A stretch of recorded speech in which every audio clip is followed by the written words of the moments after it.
গোটা গাছ এইভাবে ধীরে ধীরে গোড়া থেকে একদম কালো হতে হতে হতে হতে গোটা ডাল কালো হয়ে যাবে। ধীরে ধীরে গাছটি মারা পর্যন্ত যেতে পারে। পাতা একটাও থাকবে না, সমস্ত পাতা ঝরে পড়তে পারে। কাগজ ফুলের গাছের এই সমস্যা সবচেয়ে বড় সমস্যা হিসেবে দাঁড়ায়।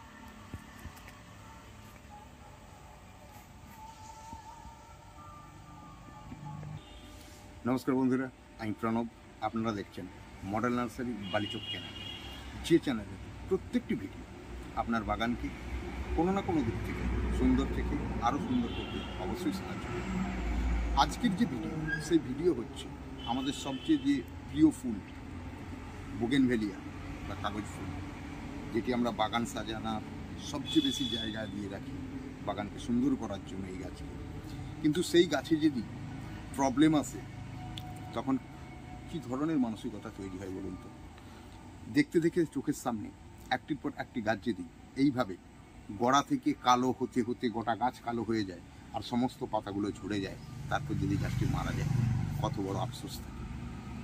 তো এই ধরনের সমস্যা কিভাবে আপনি কন্ট্রোল করবেন, আমি যেভাবে এটিকে কন্ট্রোল করার চেষ্টা করি, আমি আজকের ভিডিওতে আমি সেটুকু আপনাদের সঙ্গে শেয়ার করছি। দেখুন বন্ধুরা, আপনারা দেখতেই পাচ্ছেন যে একটি কাগজ ফুলের গাছ এবং একটি ডুয়ার্ফ প্রজাতির কাগজ ফুলের গাছ। তো এখানে আপনি দেখুন সমস্ত গাছের গোড়া পুরো কালো হয়ে গেছে, পুরো ডাল পর্যন্ত কালো হয়ে যাচ্ছে, ওপরের যে চামড়াগুলো সেগুলো ফাটা ফাটা ভাব হয়ে গেছে। এবং দেখুন গাছটিতে একটিও পাতা নেই, সমস্ত পাতা ধীরে ধীরে ঝরে পড়ে গেছে। এই ধরনের সমস্যা অবশ্য সব জাতের কাগজ ফুলে এই ধরনের সমস্যা হয় না, বিশেষ করে যেগুলো ডুয়ার্ফ প্রজাতির কাগজ ফুল, বুশ ভ্যারাইটির যেগুলো, সেগুলোর মধ্যেই এই সমস্যাগুলো বেশি তৈরি হয়। তো যদি এই সমস্যা তৈরি হয়, সেক্ষেত্রে আমি কি করি বা আমি কিভাবে এগুলোকে কন্ট্রোল করি, আজকে আমি সেই ভিডিও আপনাদের সঙ্গে শেয়ার করতে চলেছি। তো আপনারা সম্পূর্ণ ভিডিওটি দেখুন, কারণ ভিডিওটি শুরু থেকে শেষ পর্যন্তই ইনফরমেটিভ। আর যদি আপনারা সম্পূর্ণ ভিডিও দেখেন, তাহলে হয়তো আপনাদের বাগানেও যদি এই ধরনের প্রবলেম হয়, তাহলে সেই জায়গায় আপনারা গাছকে রিকভারি করাতে পারবেন। তো আমি যেটা প্রথম মনে করি যে এই ধরনের প্রবলেম হলে যেটা সর্বপ্রথম আমি যা কাজ করি সেটি হচ্ছে এই যে কালো রঙের যে একটি শ্যাওলার মতো আস্তরণ, তো আমার মনে হয় যে এটি কোনো ফাঙ্গাস বা কোনো ছত্রাক বা কোনো ব্যাকটেরিয়ার আক্রমণ। তো আমি শিওর নয় যে এটি কিসের আক্রমণ, তবে এই ধরনের তিনটি জিনিসের মধ্যেই যে কোনো একটি জিনিস আছে। আর যখন এই ধরনের আক্রমণ গাছে ঘটে, তখন স্বাভাবিকভাবেই কিন্তু গাছের রুট যথেষ্ট ড্যামেজ হয়, আর গাছের ডালগুলো আস্তে আস্তে কিছুটা করে শুকনো হবে, সমস্ত পাতাগুলো ঝরে পড়ে যাবে, তারপরে গাছটি ধীরে ধীরে মারা যাবে। এইভাবে দেখুন ডালগুলো শুকনো হয়ে গেছে, বেশ কিছু ডাল দেখুন শুকনো হয়ে গেছে গাছের, এই যে ডালগুলো শুকনো হয়ে গেছে, দেখুন পুরো শুকনো হয়ে গেছে, এই দেখুন একদম শুকনো হয়ে যাচ্ছে, এই ডালগুলো নষ্ট হয়ে গেছে। এইভাবে ধীরে ধীরে গোটা গাছটি মারা যেতে পারে। এই সময় আমাদের অ্যাকচুয়ালি কী করা উচিত বা আমি কি করি, সেটি আমি আপনাদের সঙ্গে শেয়ার করছি, খুব মনোযোগ সহকারে দেখুন। তো আমার প্রথম কাজ হচ্ছে এই ধরনের শুকনো ডালগুলোকে গাছ থেকে কেটে দেওয়া। কোনোভাবে শুকনো ডাল না রাখা গাছে।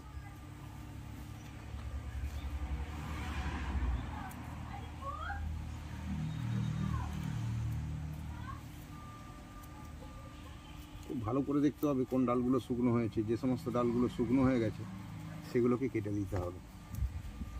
আমি এর আগেও কেটেছি। এইভাবে দেখুন সমস্ত শুকনো ডাল অবস্থা দেখুন।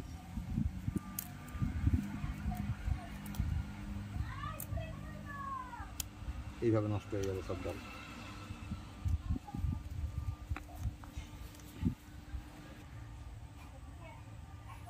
তো আমি প্রথমে যেটি করব সেটি হচ্ছে এই যে কালো রঙের যে ওপরে যে একটা প্রলেপ পড়ে গেছে, তা একটি ব্রাশ নেব, পুরানো ব্রাশ নিয়ে এটিকে আমি এইভাবে আস্তে আস্তে ঘষে ঘষে ঘষে ঘষে এই কালো আস্তরণটাকে আমি ছাড়ানোর চেষ্টা করব। তো যদি এ ব্যাপারে আপনাদের কোনো অভিজ্ঞতা থেকে থাকে, অবশ্যই আমাকে এটি শেয়ার করবেন, কারণ এ ধরনের সমস্যা খুব চিন্তার বিষয় হয়ে দাঁড়ায় যে গাছ নষ্ট হয়ে যাবে কি না। তো আমি যেগুলো করি সেটাই আমি আপনাদের সামনে দেখাচ্ছি।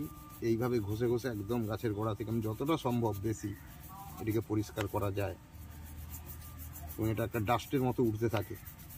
তো প্রয়োজনে মুখে মাস্ক পরেই কাজটি করবেন, আমি জানি না এটা কি।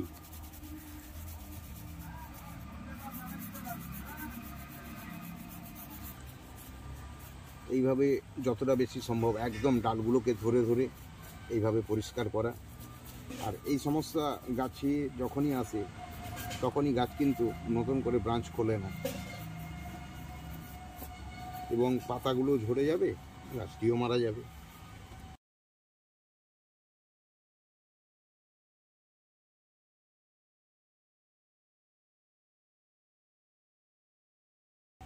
তো এইভাবে যতটা বেশি সম্ভব পরিষ্কার করা যায় ততটাই পরিষ্কার করা খুব প্রয়োজন। তবে আমার এই ধরনের সমস্যা এই প্রথম নয়, অনেকবারই হয়েছে বিভিন্ন গাছে, এবং আমি সেগুলো এইভাবে পরিচর্যা করেছি। করার পর আমার গাছ কিন্তু সম্পূর্ণ রিকভারি হয়ে গেছে এবং সুন্দর হয়ে গেছে।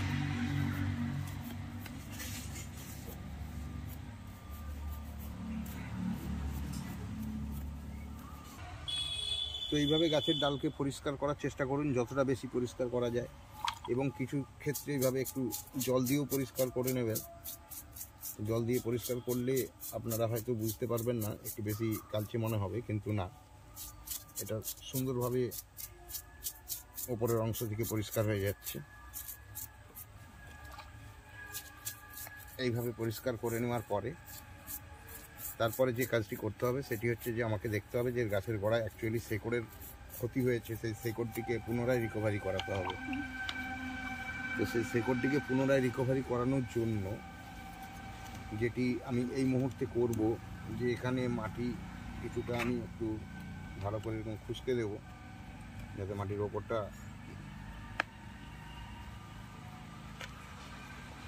ভালো মতো ফুরফুরে নরম হয়ে যায়, বাতাস আলো ভালোভাবে প্রবেশ করতে পারে।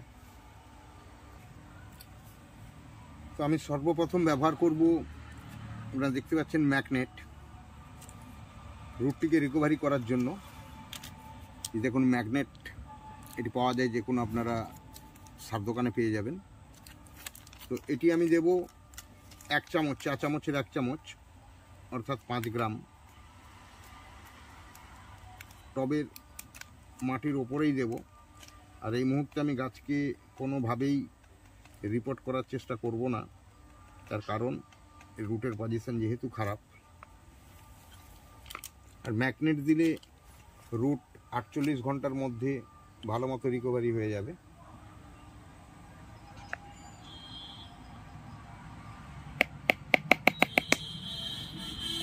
এইভাবে উপরে ম্যাগনেট ছড়িয়ে দেওয়ার পর আমরা সাধারণত যে ব্যবহার করি অ্যান্টিফাঙ্গাস পাউডার, সাফ, এই সাফ পাউডারটি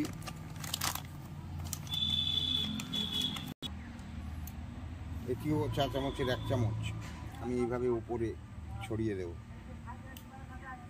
তো আপনাদের বলি, আমি এই ট্রিটমেন্ট করছি সম্পূর্ণ প্রথমবার, কিন্তু এর পূর্বে আমি যে ট্রিটমেন্টগুলো করেছি এই সমস্যার জন্য 100% কাজ পেয়েছি। আপনারা সেই ট্রিটমেন্টটাই করবেন। আর সেই ট্রিটমেন্টটা আমি আপনাদের সামনে মৌখিকভাবে বলে নিই। আপনারা ফাঙ্গিসাইড ব্যবহার করবেন মাইকোরাইজা। মাইকোরাইজা ফাঙ্গিসাইড, এটি একটি জৈব ফাঙ্গিসাইড।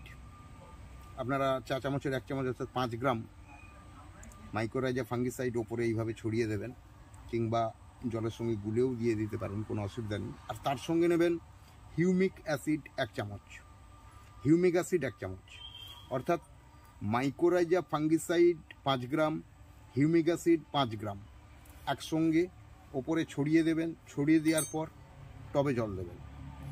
এবার আমি বলি কয়েকটি ব্যাপার, সেটি হচ্ছে যখন আপনারা এই মাইকোরাইজা আর হিউমিক অ্যাসিড দুটো ব্যবহার করবেন, তার 20 থেকে 25 দিনের মধ্যে কোনো রকম টবে খাবার দেবেন না, কোনো রাসায়নিক ব্যবহার করবেন না। 20-25 দিন পর আপনারা গাছের উপর যে কোনো একটি ফাঙ্গিসাইডস পাউডার স্প্রে করে দিতে পারেন। তো এইভাবে যদি আপনারা গাছটিকে যত্ন নেন তো 100% গাছ আপনার রিকভারি হবে, কোনো সমস্যা নেই। আমার পূর্বে এভাবে হয়েছে এবং আমি ওইভাবেই রিকভারি করেছি। আর বর্তমানে আমি যেটি আপনাদের সামনে শো করলাম, এটি আমি একদম নতুন, এই ট্রিটমেন্টটি আমি করছি। কারণ আমার কাছে এই মুহূর্তে মাইক্রোরাইজা নেই আর হিউমিক অ্যাসিডও নেই। তার ফলে আমি হাতের কাছে যা পেয়েছি সাফ, এটি ব্যবহার করছি। আর আমার কাছে ছিল যেটি ম্যাগনেট, আমি এটিকে ব্যবহার করছি রুটটি ডেভেলপমেন্টের জন্য। এরপরে বলি, যে অংশগুলো আমি ঘষে পরিষ্কার করেছি, এই অংশগুলোর জন্য আমি কি করব, এই অংশগুলোর জন্য আমি এই যে সাফ পাউডার, এটি জলে 2 গ্রাম 2.5 গ্রাম 1 লিটার জলের উপরে ফেলে 2-2.5 গ্রাম এই সাফ পাউডারকে জলের উপরে ফেলে গোটা গাছটিকে আমি স্প্রে করে দেবো, যাতে করে ফাঙ্গাসের আক্রমণ থাকলে সেটি যাতে নষ্ট হয়ে যায় এবং গাছটি যাতে কুইক রিকভারি করে। তো এর জন্যই আমি সাফ পাউডার এইভাবে পুরো স্প্রে করে দেবো, খুব সুন্দর করে গোটা গাছকে ধুইয়ে দেবো, খুব ভালোভাবে গাছকে আমি ভিজিয়ে দেবো সাফ পাউডার দিয়ে।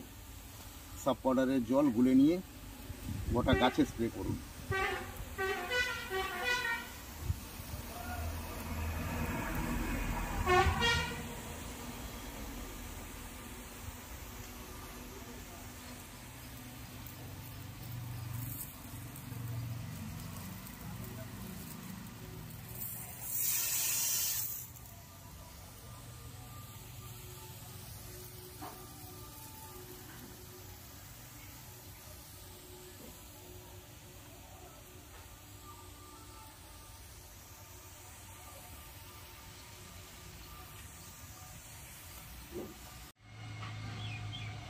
এরপর টবের মাটিকে সুন্দর করে জল দিয়ে ভিজিয়ে দিন।